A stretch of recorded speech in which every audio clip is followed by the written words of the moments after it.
Yeah, my name is Mark Spicer, and my surname is S-P-I-C-E-R. And is there like a title or a company that you want us to use? Or Yeah, I mean, I work for LPR. It's LPR Elite Securities Group. Okay. We actually teach military and police in America and all over the world counter-sniping, counter-terrorism, and other SWAT tactics. I can say sniper expert. Yes. Okay. And Yeah, I'm former actually a sniper. legally sniper expert, and I'm a qualified sniper and sniper platoon commander. In the British Army, you were a Yes. sniper. Okay.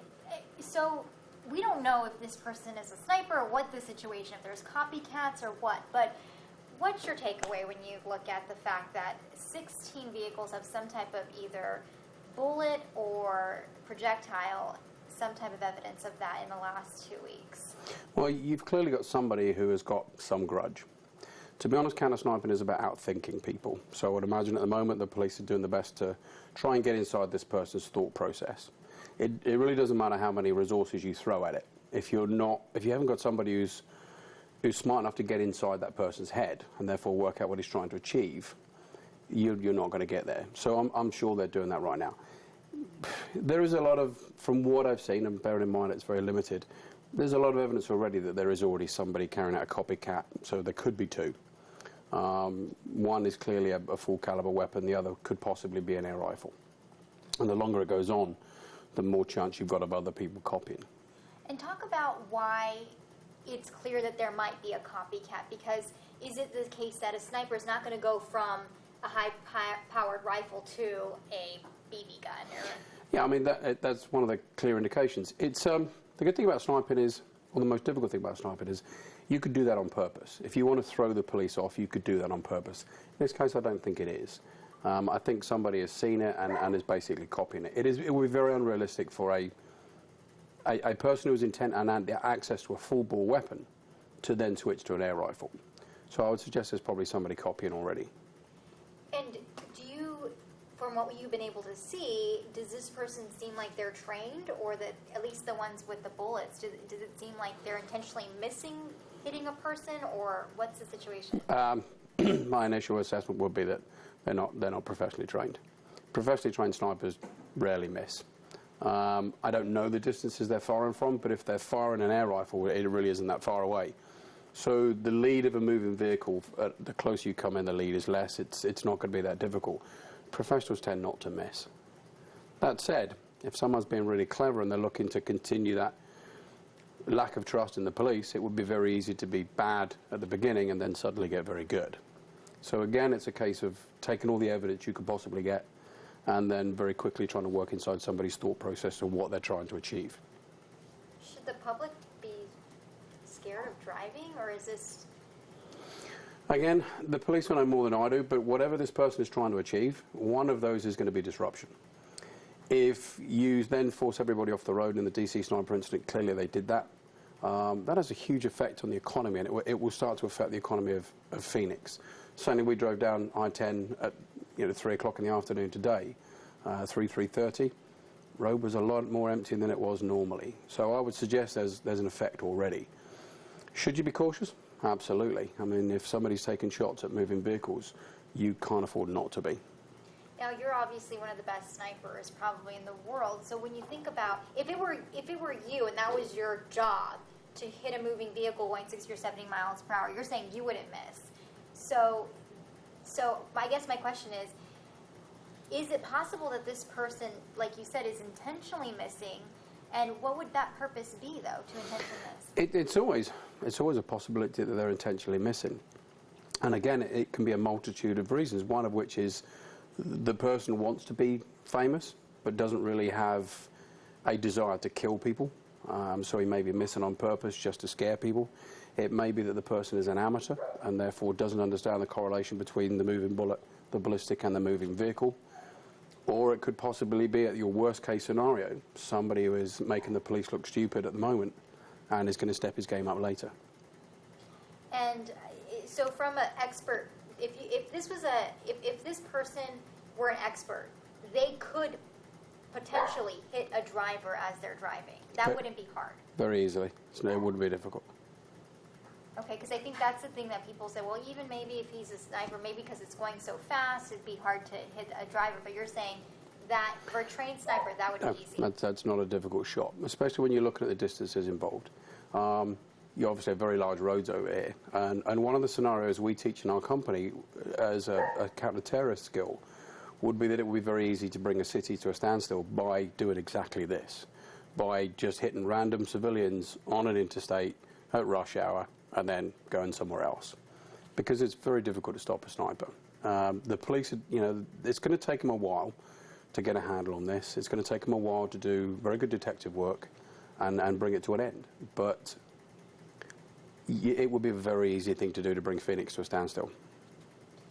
Any other takeaways that, as you're seeing, anything that you think that police, I don't know if they've called you already for your expert opinion, but that you would give to the police for advice at this time?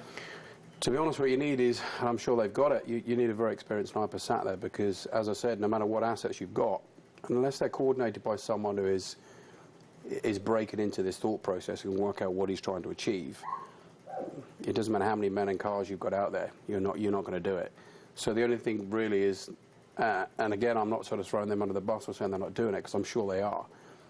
It's about getting all the information together. It's good old-fashioned police detective work, but it's got to be done by somebody who understands how a sniper thinks. Even if this person is not a sniper, he's clearly focused or interested in the subject, which means he's probably read a couple of books, maybe watched a couple of films. He's got some sort of expertise because he's hitting a car. So even if he's not in the driver, he is in the car. And as I say, I don't know how far away he's firing from, but if some people are saying that some of the shots have been taken by an air rifle, he's not that far away. The average velocity for 177 is less than 1,300 feet per second, so he's going to be fairly close. So you said getting in the mind of a sniper. What is the mind of a sniper? Well, it really depends on what you're looking to achieve. Everyone thinks that a sniper's main weapon is the rifle. It isn't. The sniper's main weapon is my ability to frighten everybody, because you can't hide from me if you don't know where I am. So nobody is safe. One of the very important things that the DC snipers did, as far as planning was concerned, was they hit every race, colour, age group across the entire spectrum. So there was nobody that could say, hey, have a nice day, he's not shooting at me. So that terror was spread across the entire region. If you look at this case now, there appears to be no pattern of who he's shooting at. He's shooting at just random cars, so everybody is at risk. So what a sniper can do is get inside somebody's head and terrorise an entire community, even a city as big as Phoenix, and disrupt almost the entire economics of the city by just making people late for work, making people not go to work, parents keeping their kids off of school because they don't want to take them through that risk.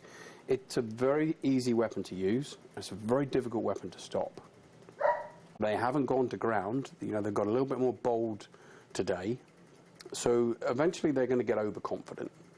And depending on how the resources are put out, then it depends how quick the police are going to catch them. But you've got to have someone in that process who can see that, can see the pattern. There's always a pattern. And it is about sitting down and analysing all the information and finding the pattern. There was a pattern in the DC sniper attacks. You've got to have an experienced sniper to sit there and say that. So even though it looks chaotic and like there isn't a pattern to the public, there is an intention behind it. There will be a pattern. Now the person doing it may not know they're setting a pattern, but there will be a pattern there. And it's only another sniper that's going to see that. It doesn't matter how good a police detective you are. If you don't know how a sniper thinks, you're not going to find him. You've got to have a sniper sat there saying, how would I do this? Because there's only so many ways you can do anything. And a sniper will know what he's trying to achieve, what he's looking at doing, where he can be. There's even down to this person is planning where he's shooting from. He's not just randomly turning up and taking a shot and driving off, because he's going to get caught too quick. So this person is carrying out a reconnaissance. Reconnaissance are obvious if you know what you're looking for. So it's all there to be found. But if you're not looking in the right place and you haven't got the correct mindset, you're not going to see it and you're not going to find them. And then I'm just going to ask one more question. Closer. So there's probably 2 or 3 or who knows how many people out there because they're using different weapons. So how do you really crack this case if there's different copycats and stuff? I mean, the most dangerous one obviously is the one using the gun. Mm-hmm. But the copycat will quit either very soon because they'll start worrying about getting caught, or the first chance that it looks like they're going to get caught.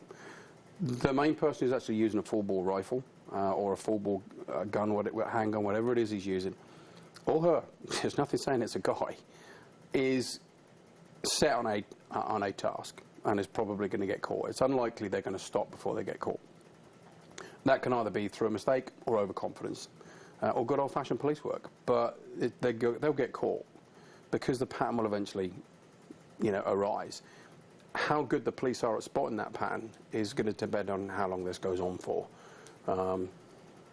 I have no doubts at all they're throwing as many resources at it as they possibly can, but you need somebody in there who knows what they're doing.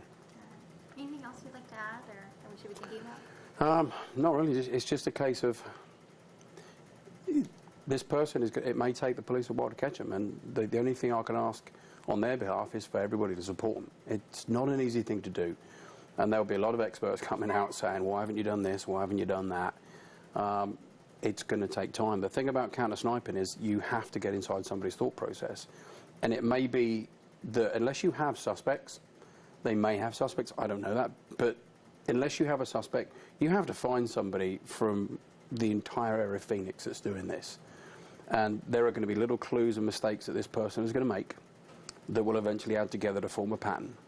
And then the police will have a better chance of saying, okay, this is the area he is operating in. He operates at this time of the day or that time of the day, every other day, and eventually he's going to set a pattern that they will find and they'll catch him.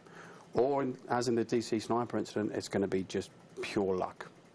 In that case, the report went out of what car and vehicle they were looking for, and it just so happened that a truck driver looked out of his window in a rest stop and the car was right in front of him. Called the FBI hotline, and obviously HRT came down and arrested him. But that was just a member of the public. Information is the biggest thing. The police don't have enough eyes. So if the public were going to do anything, then the police need to educate them on what they can, the information that they can release, and just people be vigilant. And if you see something, say something. There's nothing wrong in calling the police and saying, listen, I may be wrong, but this guy, I think, might be involved, or this vehicle is acting suspiciously, because the police are going to want to know. And the more people that help them, the better it's going to be, without risking lives, because this person is clearly dangerous. Do you think they have a profile already? It's possible. I've heard talk that they've got the gang crime are involved, or the gang unit are involved, as well as the FBI and various other people at the SWAT team. It may well be that they have somebody in mind. And bear in mind, it could be something as simple as someone who's just upset at the police, someone who's upset at, ADOT. Some of these people pick up guns for the strangest reasons. But if I was going to lay a bet right now, I would say this isn't a professional. Or it's a very good professional who's leading people the wrong way. And that's your worst case scenario. But you'll know that because people will start getting hit, and they'll start getting hit on a regular basis. At the moment, the number of shots that have been taken, that have been admitted to, there may be a lot more, I don't know, but the number of shots that have been taken so far with no hits, it's not a good success rate. And success rate and failure rate is one of the factors that will come into building that profile. If it's a professional, it's unlikely they're going to miss. Wow, okay. And I'm trying to take myself back to the DC